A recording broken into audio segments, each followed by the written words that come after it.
রামিসা ধর্ষণ এবং হত্যা মামলার যে বিচার কাজ সম্পূর্ণ করা হলো, একটি নজিরবিহীন বিচার কাজ অল্প সময়ের মধ্যে সম্পূর্ণ করলেন। ধন্যবাদ জানাচ্ছি বাংলাদেশ সরকারকে, ধন্যবাদ জানাচ্ছি আমাদের বাংলাদেশ আইন মন্ত্রণালয়কে।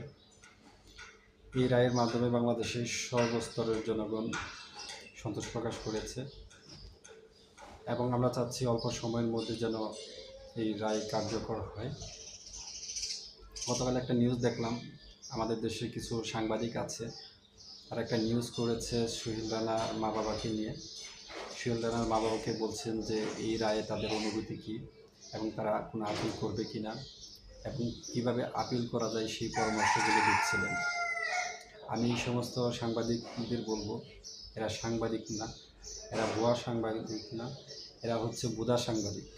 সুহেল রানাকে জামিন দেওয়া হোক এবং এই সমস্ত বোদা সাংবাদিকদের মা বোন এবং মেয়েদেরকে যেন সুহেল রানা দর্শন করে এবং রামিসাকে যেভাবে হত্যা করেছে সেভাবে দর্শন করে হত্যা করে